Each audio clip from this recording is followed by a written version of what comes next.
Well, the Vols on the road this weekend as they take on the Florida Gators, where they hope to end a 22-year drought. Sam Rothman, KCK, they made the trip to Gainesville and are going to get us up to date on what we can expect ahead of tomorrow's matchup. Hey, guys.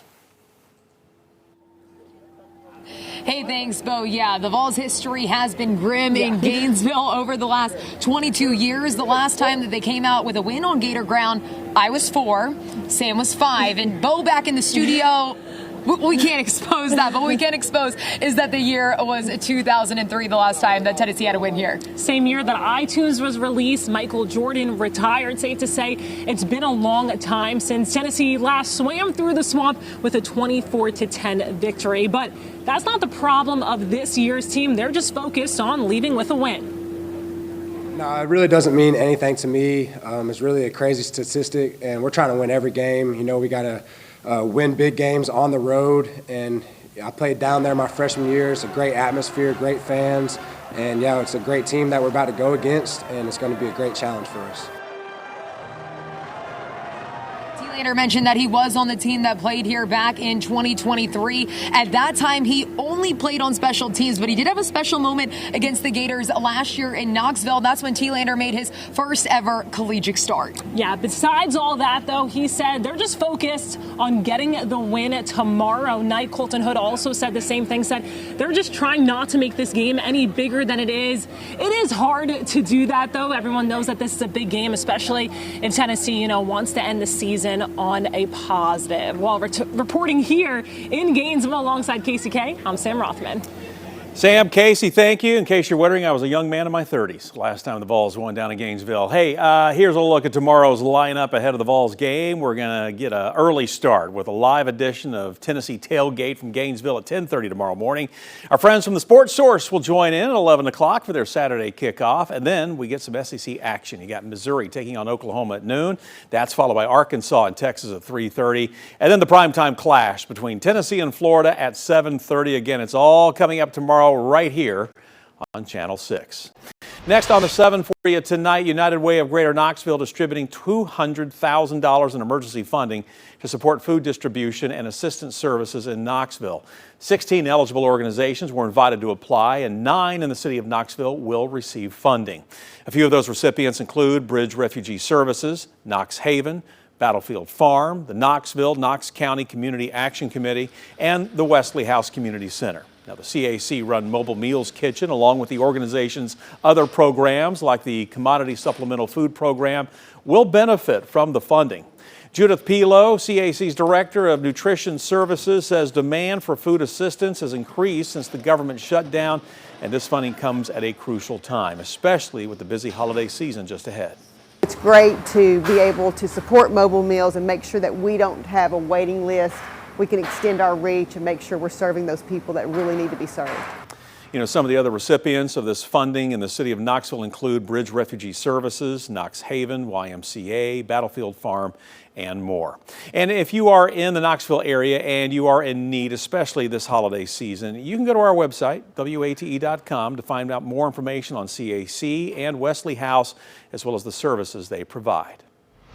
Next up for you on the 7, Knoxville's homelessness crisis continues to grow, and outreach teams are making Homelessness Awareness Month with expanded medical support. AMR and partner agencies are bringing care directly now to people living out on the streets. AMR paramedics provide wounded care, vital checks, support in areas like safe space, reaching people who often struggle to access health care.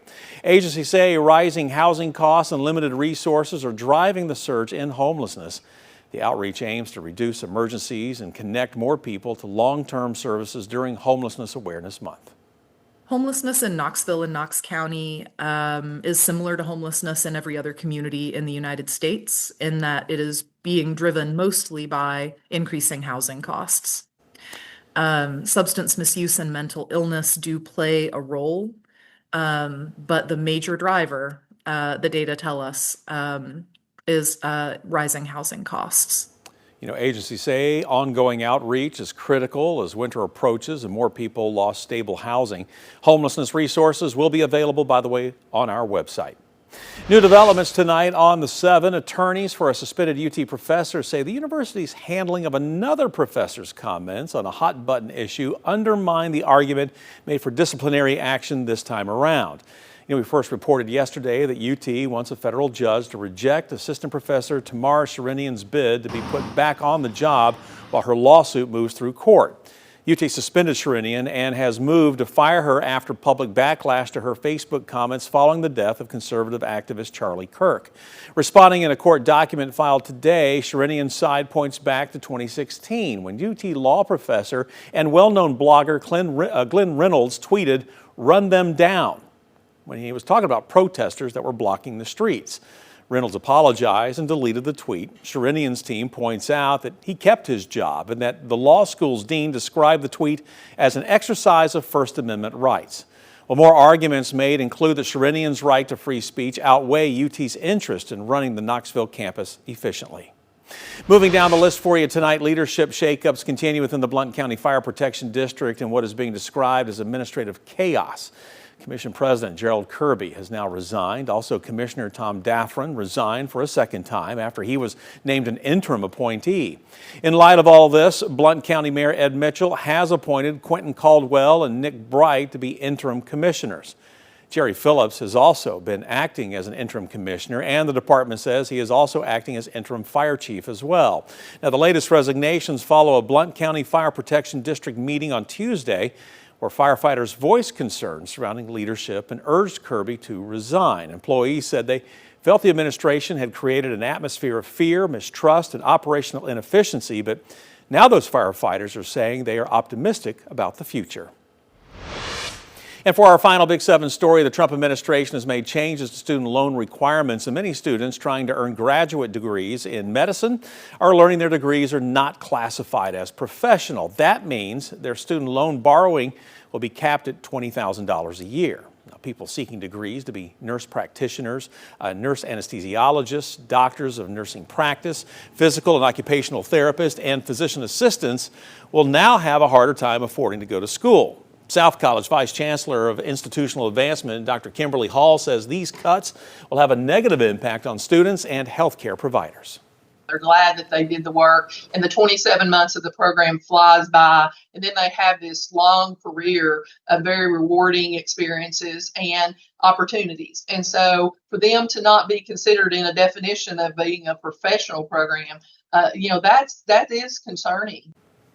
Hall says this could contribute to the nationwide nursing shortage.